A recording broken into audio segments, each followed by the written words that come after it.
The race for the league title now seems to be between two teams. An update on that in Sportsweek soon. Next, though, the latest headlines. Everyone's watching Flick of the Week. I kill him. Serious? The film. Oh, well, you haven't missed much. Well, actually, the cab driver is with the police. There's going to be a murder. Oh, I'm sure of it. You can be sure of some great films in Flick of the Week. Late night Tuesdays on Central. Charles Durning stars in the Flick of the Week tomorrow night. A tense thriller about a babysitter and a psychopath. When a Stranger Calls is at midnight. Last year, Halifax Building Society gave more mortgages to more people to buy more homes than anybody else.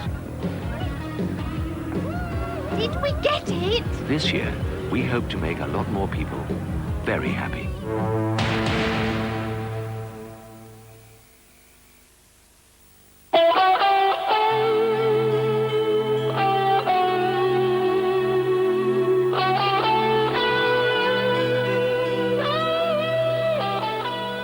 A light fragrance, a luxurious moisturizer, a long-lasting result. New Imax Special Touch Cream Hair Remover leaves your legs so silky smooth, you'll want to show them off.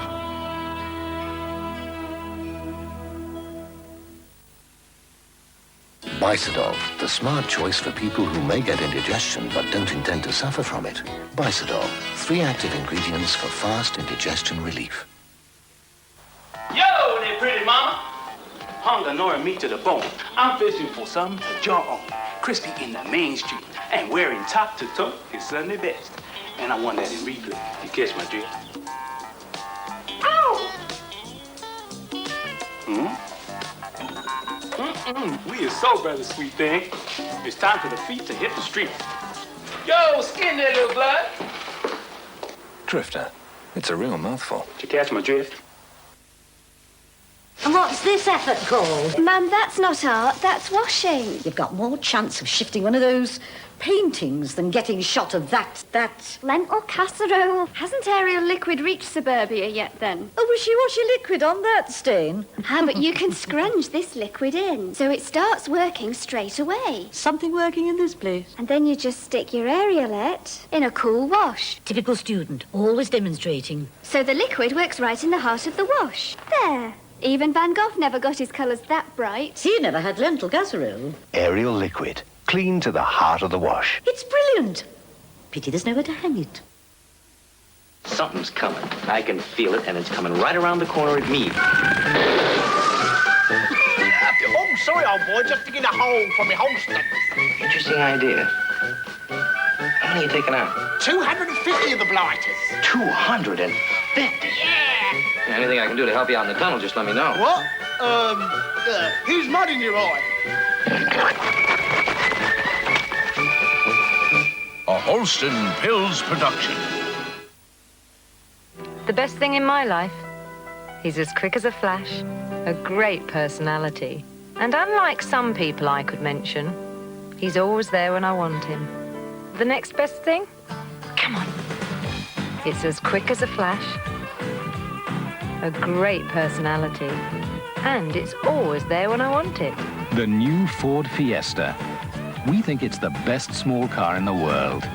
Could it be the next best thing in your life? Dentists warn that plaque is a major dental problem. Plaque builds up on your teeth every day. And no matter how hard you brush, you don't get enough off. Especially in hard-to-reach places. Rinse with Plaques before brushing and you'll shift more plaque than brushing alone. Plaques shifts more plaque than brushing alone. Once upon a time, there was a man who was having an unlucky week. Very unlucky week. The cat ate his tea, he argued with his wife, got 3 tax bills, and the car broke down. But then he discovered short story theatre and lived happily ever after. Tuesdays and Wednesdays on Central. Your luck's in. A poignant tale in the Short Story Theatre tomorrow afternoon at 12:30. A story of 4 orphans.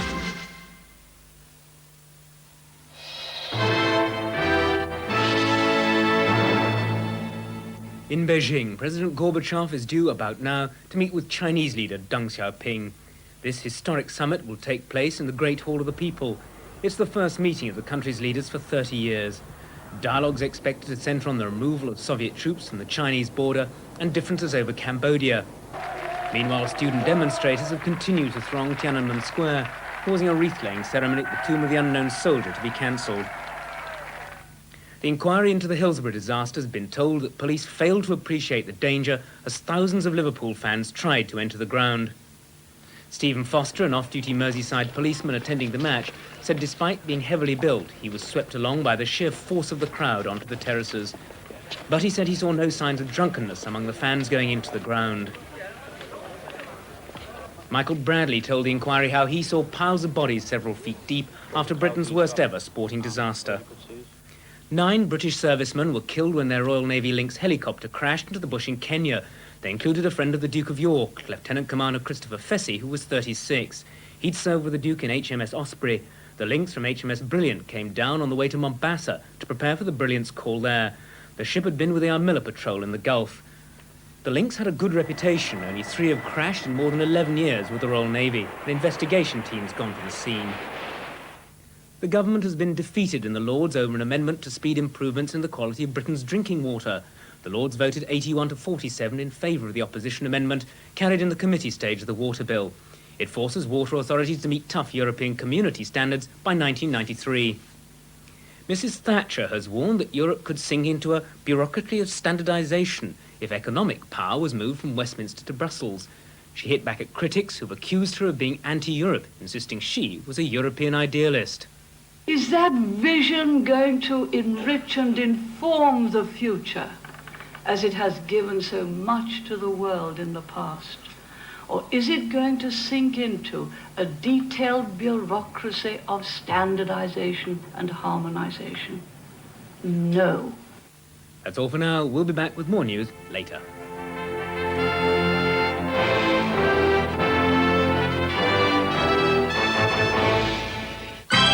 Now on Central, the games people play is the theme for Sports World. We're joined by a couple of old friends and foes this morning. No prizes for guessing the connection. After all, it is Cup Final week.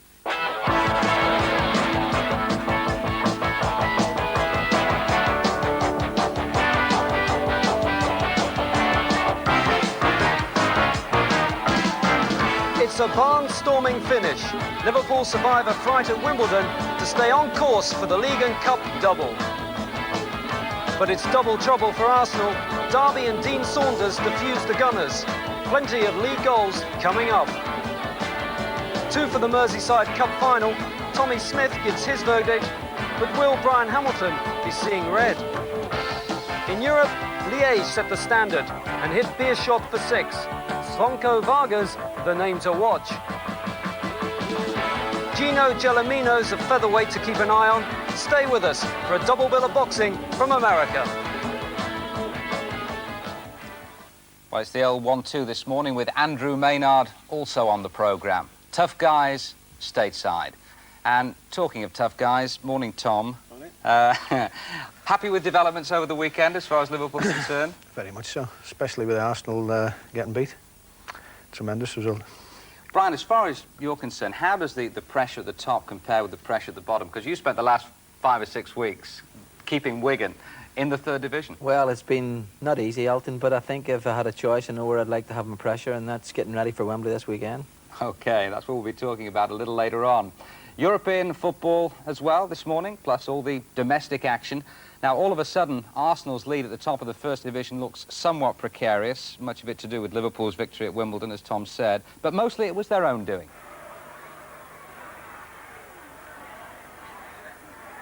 Micklewhite. In from Williams. Saunders! That's a brilliant volley, a splendid goal for Derby.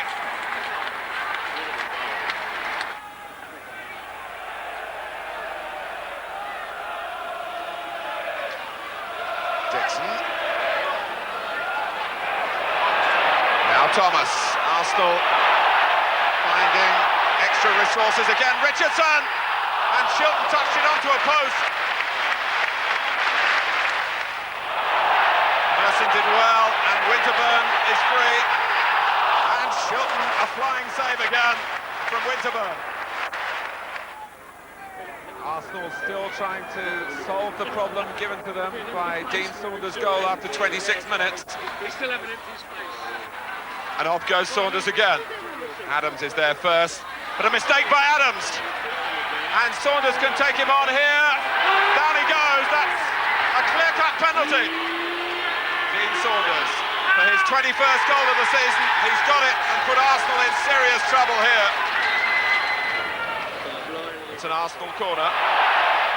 Congregating at the near post. And Smith has got a touch. It's gone in. But Wimbledon at the moment having the better of things.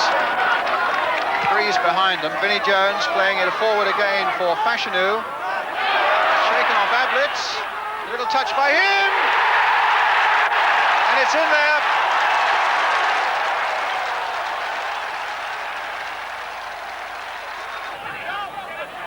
A real up and under. And Rush might get behind them. Aldridge trying to get behind them also. Rush. Aldridge. It's 1-1.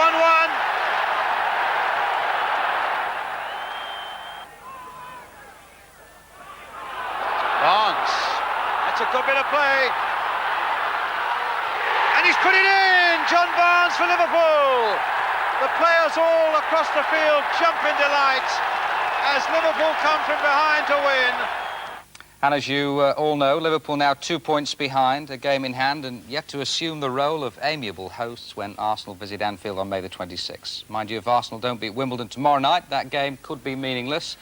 Tom, do you think it'll go to the last game? I think so. I think if Liverpool can win at Wimbledon, I think Arsenal can as well. I think it'll probably go to the last game.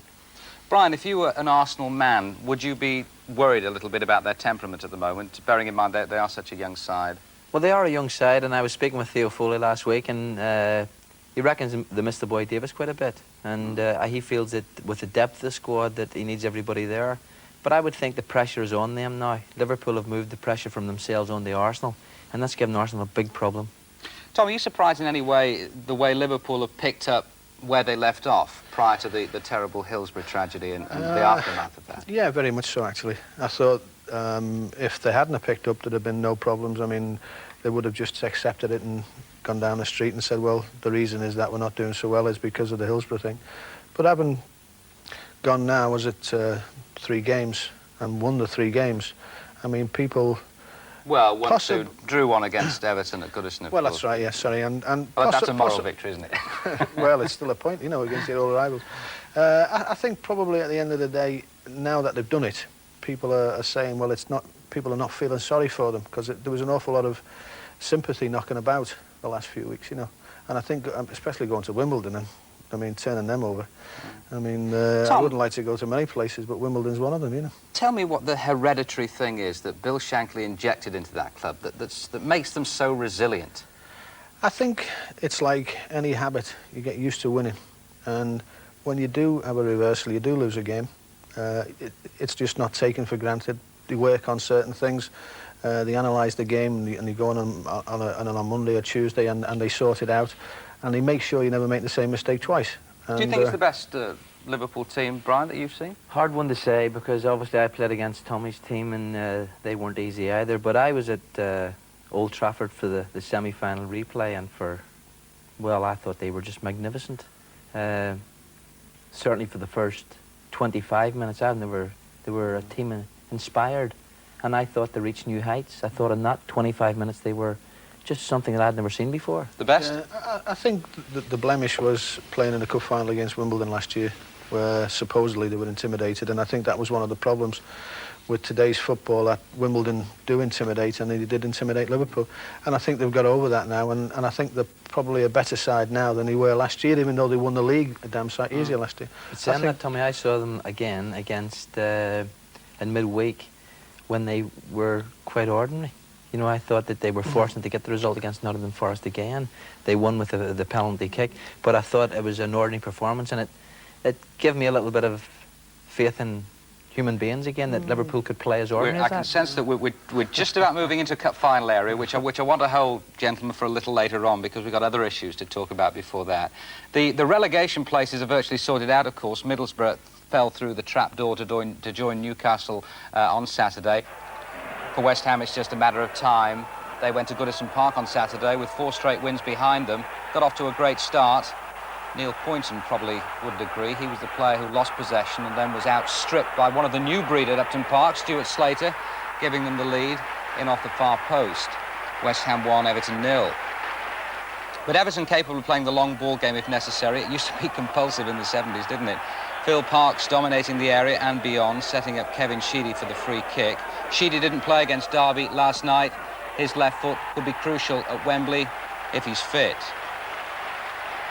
So 1-1. Intricate skills coming up by Pat Nevin, for whom the Wembley stage could be tailor-made. Setting up Dave Watson for a real thumping header. Everton 2, West Ham 1. Well, West Ham playing with much more confidence than earlier in the season, had the chance to equalise. Kevin Ratcliffe bundling over the marauding George Paris. Protest, but Tom's in agreement, and that'll do for me.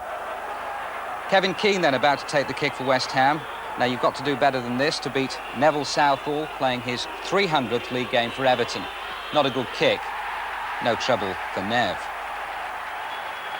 Now a super finish by the Blues coming up, leading 2-1 still. Tony Cotty's turn and shot.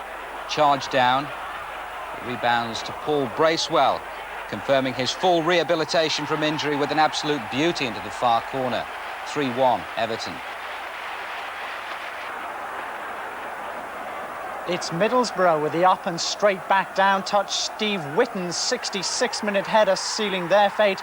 But can Sheffield Wednesday hold on to Ron Atkinson, who might be heading to Spain for more than just a holiday? Aston Villa needed to win to guarantee their First Division status. It did nothing to calm the nerves with a tame draw against Coventry. David Platt's cracking volley giving them the ideal start. His 7th of the season.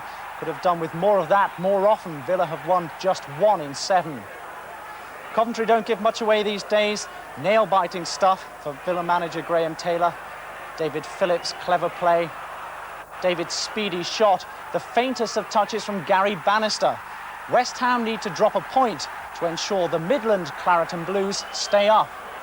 Alex Ferguson, with a new 2-year extension to his contract tucked safely in the back pocket, saw United complete their season with a win. Brian McClare powering in, Brian Robson's style for the opener on 76. Phew, what a relief. Fittingly, it was the captain, Robson, who scored the second 4 minutes later. McClare, the provider this time. Mark Hughes, lovely skill. Though the shot's blocked, Russell Beardsmore returns it, and Robson, with a glancing header, finishes off. A busy summer for Alex Ferguson ahead. It'll need more than a couple of bottles of champagne for each player to turn things round. Well, Newcastle going down without too much of a fight. Aston Villa's point against Coventry should be good enough, but technically they're the only ones who could go down instead of West Ham. Villa's programme complete. West Ham can only survive by winning at Nottingham Forest and Liverpool. Are there teams, Brian, that you would have picked to go down? Well, I'm very disappointed for Middlesbrough because I felt that they were a very good side in the second division. I thought they had a lot of good young players who would mature and get better and hold their own in the first division. I'm very disappointed with them. Aston Villa, I'm a bit surprised they're even down there. West Ham don't surprise me. And Newcastle, no, not really. West Ham, Tom, going down, which looks almost certain now. Do you think, from a football purist point of view, it's a shame, but does that mean that there's no room for teams like West Ham in the First Division now? In other words, is the First Division a lot tougher? Are the rugged teams the ones who are going to survive? No, I don't think that. I think West Ham are just not good enough. They've had a bad season. They've got maybe 1 or 2 decent young players, but I don't think they've bought players particularly well. And but is it a tough league? Not according to who I speak to. I mean, when I played, it was a tough league, but it doesn't seem to be that tough now. I mean, the likes of Wimbledon will get through purely on effort. And I think they'll take an awful lot of stick, which I think they deserve because they don't play any football. But that's beside the point. I mean, if you're a Wimbledon supporter and you finish up in the top half of the table, terrific. I mean, there's 8,000 people go every week. You can't be wrong. What was he like to play against? Was he as tough as they say? He was a rascal. Was he? Yeah, of course he was. But I suppose that's why we liked him. And I think we knew where we stood with him. He was going to kick you, and he was going to go for the ball. But there was nothing at the end of the game that was ever discussed. It was just good play. I feel that the game's poorer because there's not enough of them about. How would you have got on today in today's football?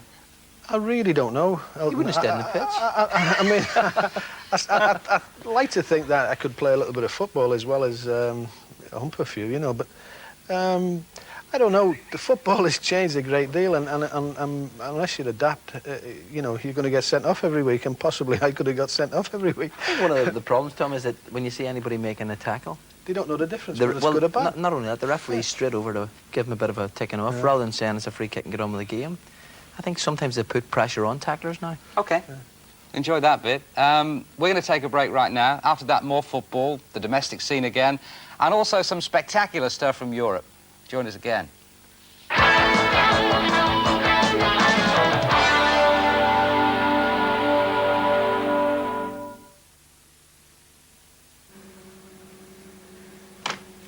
Do you know what time it is? Yes. They're revising physics tomorrow. And I don't know any physics. Oh, physics. Like Archimedes' law. If anything can go wrong, it will. No, Mum, that was Murphy's law. Archimedes said an object displaces its own weight in a fluid. Did he now? And you said you didn't know any physics. Oh, yeah. Right. Bed. Now. And that's your mother's law. Okay.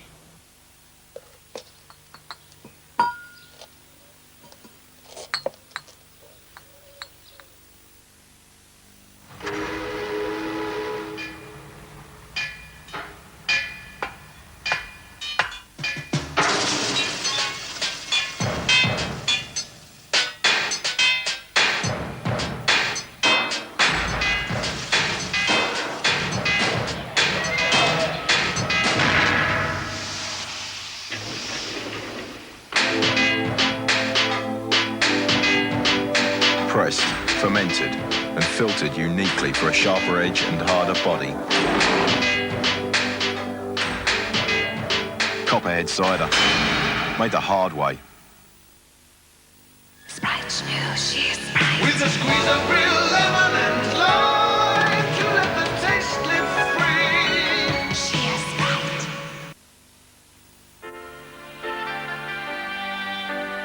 Hello, can I help? We'd like to sell our house. Certainly. If you'd like to follow me.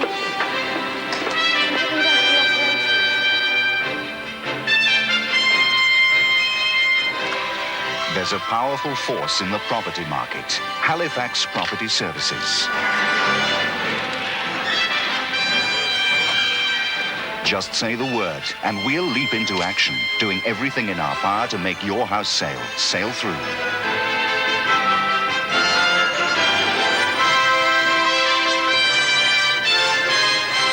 So, it's all set for the 15th. We'll be moving next Wednesday. Thanks very much. Glad we could help. Halifax Property Services, ready to move when you are.